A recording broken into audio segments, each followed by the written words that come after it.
Max67 qui me dit « Coucou sympa Pete, tes vidéos de correction, merci à toi. Je n'ai pas pu assister au dernier live, mais je l'ai visionné aujourd'hui. Toujours le même problème, mettre tous les dessins dans la même perspective ainsi que les ombres.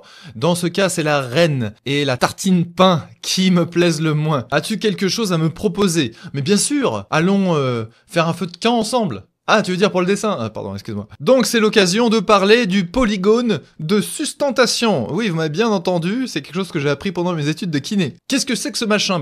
En fait, c'est très simple.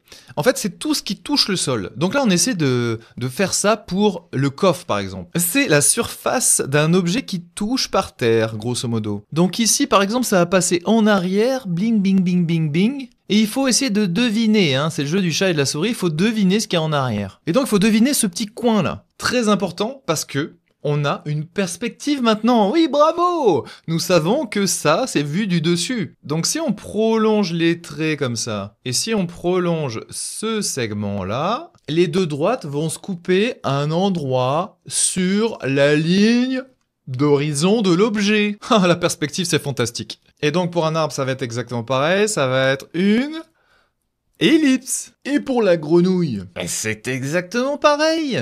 Ça touche par terre, ça touche par terre, ça touche par terre. Certainement le cucu, il touche par terre. Donc là, il faut s'imaginer une perspective entre les différents points de contact. On sait que la grenouille se tient à peu près de manière symétrique, hein. Et donc, il y a juste un tiré à trait maintenant, comme ça, dans le prolongement. C'est une approximation. Et si je devais aller à l'infini vers la gauche, là-bas, je trouverais un point. Et donc, si ma feuille était infiniment grande, je trouverais un point vers la gauche, là-bas, qui est là où se recoupent les deux droites. Il serait sur la ligne d'horizon. Et je peux faire pareil, bien sûr, pour ces deux-là, parce que je trouverais un deuxième point de fuite. Il s'agit d'une perspective à 2 points de fuite. Comment je le sais? Eh ben, regardez, il y a un coin de la bouche ici, j'essaie de deviner le deuxième coin de la bouche derrière. Et là, je sais qu'il y a un truc qui fait comme ça, là. Ah, je l'ai trouvé, il est derrière. Qu'est-ce que je peux faire maintenant? Eh ben, je peux essayer de faire ça. Hop, tirer un trait entre les deux. Et regardez, magie, je trouve un joli parallépipède rectangle.